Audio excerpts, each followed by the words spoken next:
This is the Dallas Cowboys Report. I am your host, Tom Downey, and we are answering all of your questions here live on the Dallas Cowboys Report. So make sure you are subscribed. From Luis R. No, I don't think the Cowboys will win the division. Wow. That makes me sad. Look, the NFC East curse is real. We'll have to wait and see what ends up happening. If your QB plays like he did for the most part of his NFL career, you're going to be in good shape. Remember, when the QB's been healthy, this team does not finish worse than 500 the past almost a decade, or over a decade now. From Steve, what is the likelihood the Cowboys bring in somebody with the remaining $15.5 million? Somebody high. Someone you've heard of, I'm not so sure on that standpoint there. Stephen Jones says free agency's not over. Well, they have no roster spots right now, so they will have to cut somebody. They will pick up players at roster cuts, etc., for their practice squad, game day roster, whatever. They're not done making moves, period, but I am not getting my hopes up for a notable pickup here at this stage. From Dusty Rhodes, I would sign Will Fuller or Sanders over Beasley TBH. I would be inclined to agree. I think that at least as pure receivers, those guys are better right now. If Will Fuller is healthy, he brings the true top end this team doesn't really have on the roster. Emmanuel Sanders is a better receiver right now than Cole Beasley. The argument in favor of Cole is he could be cheaper, maybe not by that much. I think all three guys should be pretty cheap there. And Beasley could be a punt return guy for you. Sanders, Fuller, that's not what they've done in their NFL careers for the most part. From Henry, are we still on board to tank for Sean Payton? You don't have to tank for Sean. You could win 9-10 games, have another one-and-done playoff loss, and the Cowboys dump McCarthy and go get Sean Payton. So if you want Sean, I get it. That's going to be a very constant storyline after every single Cowboys loss this year. You don't have to tank for them, or for him, quite yet. From Dan Johnson, would you sign Jarvis Landry? Maybe. Landry's career, the regression, injuries a part of it, has been real. And we can blame quarterback play, sure, although there's been plenty of the same QB there from that standpoint there. 2019, 2020, 2021, constant regression. Is he a good slot receiver for you? Yes. Do I want to pay his outlandish contract demands? $20 million a year? Hell no. Do I want to give him $10 million a year? Hell no. $5 million a year? I don't even know about that one there. So I'm open to it, sure. I would wonder if the cost and demand is a little bit more than what makes sense for Dallas at this point. But what do you guys think? Would you sign Jarvis Landry? Type in Y for yes. Type in N for no. Would you sign Landry? It's the pinned comment on today's video. So if the ad break comes here on YouTube, take advantage of it. Head down there and let me know at that pinned comment. From Christian Carbajal, if I got that last name wrong, I'm very sorry, my friend. $5 super chat. He did mention, here's his question. Do you see Sam Williams and Tyler Smith having a good year in 2022? I hope so. I hope those young guys, your first and second round pick, make a big impact. I think they're both going to start/play big roles for you. I think both guys are a bit more of the upside, be patient play than like instant superstar. But again, they were 24 and 56. So that does kind of make some sense. So I would be patient on those guys, but there is immense upside there. From Grant Rain, H2O, we need to bring in Akiem Hicks and secure the defensive line. I am surprised and a bit confused as to why Akiem Hicks remains unsigned at this point. Now, I wonder if injuries are a problem there, if the medical is a big-time red flag. He's missed at least a game and missed about half the year in 2019 and 2021. Thought he was better this year, 3.5 sacks in 9 games, 5 TFLs, so that's noteworthy there. I wonder if the age 33 season and the injuries are a red flag, but I mean, I think he's better than Carlos Watkins, who I like. He played fine for you last year. I would have no issues adding him as a run stopper, mainly on your defensive line. The Cowboys Report is also on Rumble, where we have free and uncensored content, so I can drop F-bombs and not get in trouble for that. In addition to the chat sports coverage on Rumble, there's a ton of other news for politics, tech, business, etc. We are trying to grow to platforms that you guys use. I see Bobby Hass in there already on today's show. Thank you, Bobby. Shout out to you, my man. Give us a follow, rumble.com/CowboysTV for more free uncensored content. Brandon King. Dak's gotten better every year, and no one's talking about it. Cowboys will run through the East yet again. Maybe not better every year since he, didn't play at all in 2020. But overall, if you look at his arc for his career, it has been upwards. Now, he does turn 29 in July. That's still pretty young in the modern-day lifestyle for a QB. He's been a really good quarterback for you. You, by far, have the best quarterback in the NFC East. Jarrett Oding, I think we should sign AB. Antonio Brown? Hell no. In large part because he's a cancer. Everywhere Antonio Brown goes, he causes problems. He's absolutely not worth it. Super chat from Lance Dunbar's Burner. Thank you, my friend.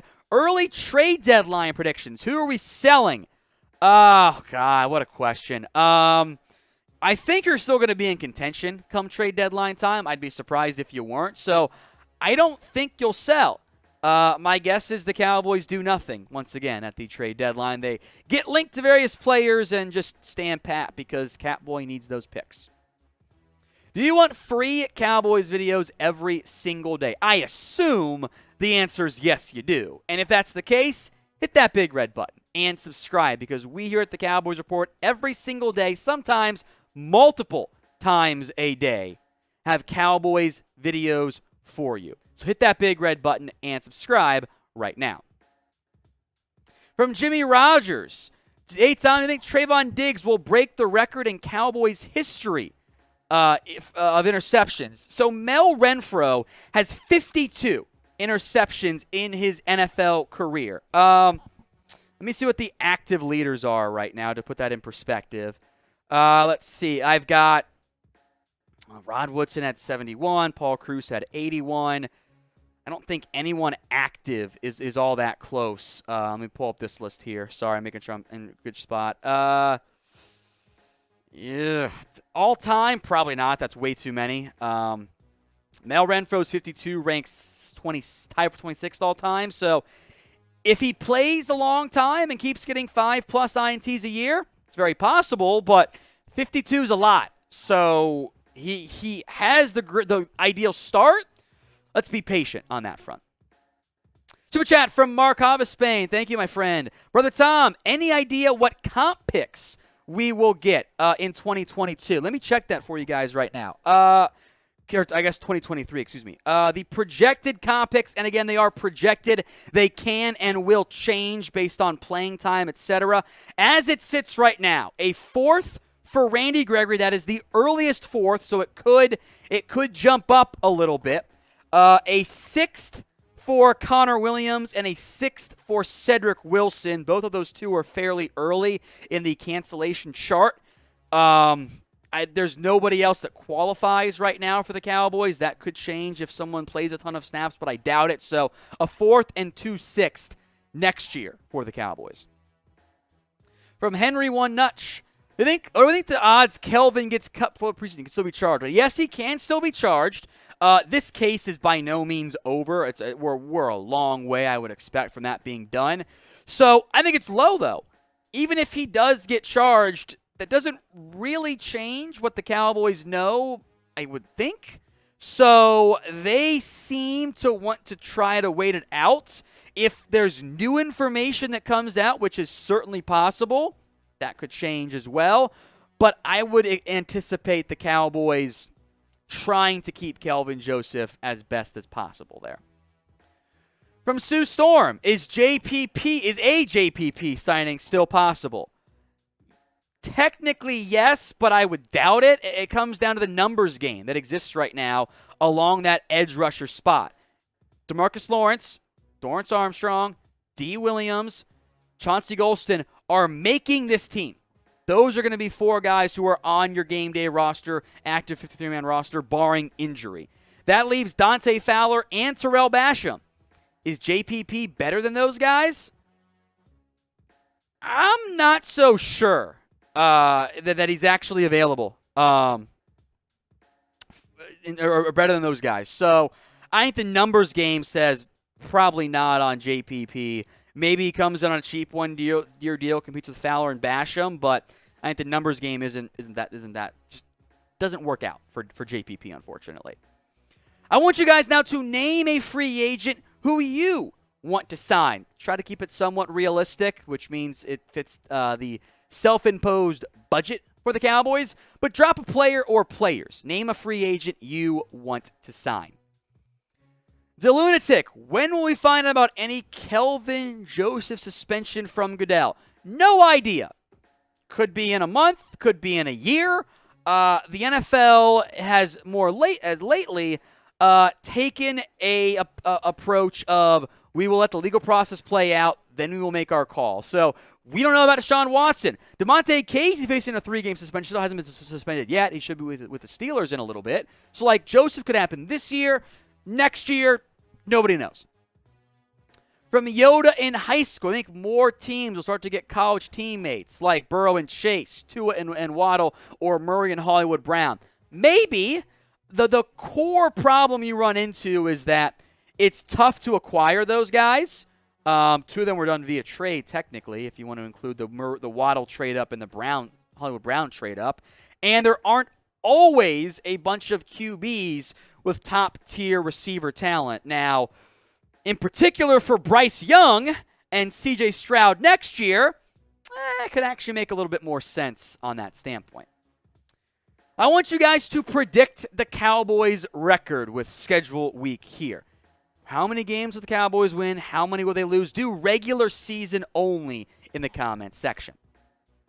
For Mark, any chance we can trade Skeletor and Steve? LOL. It's funny. That's Jerry and Steven, of course.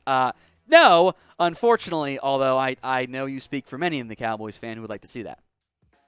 From Randy, just sign Bradberry just in case, and really can one have too many corners? No, you cannot. And you know what? The Eagles sign him. They are weak in the secondary. Why allow them to get better? So I get where you're coming from, Randy, and I don't want the Eagles to have Bradberry. Here's the problem you're going to run into. Even if the money is even, if you're James Bradberry and you go, well, I can be the very clear number 2 corner in Philadelphia or maybe cornerback 2 in Dallas, why would I not take the guaranteed job in Philly? That way, in case I have a bad game, I don't have to worry about getting benched. So it takes 2 to make a deal happen. That's why I don't think Bradberry ends up in Dallas. If I can get him for the vet min, hell yeah, let's ride. I'll do it right now. I'll figure out my numbers game later. I don't think that's realistic from that standpoint. I think that's not going to happen. And I think Bradberry can find more money and more reps from a team, unfortunately, like Philadelphia.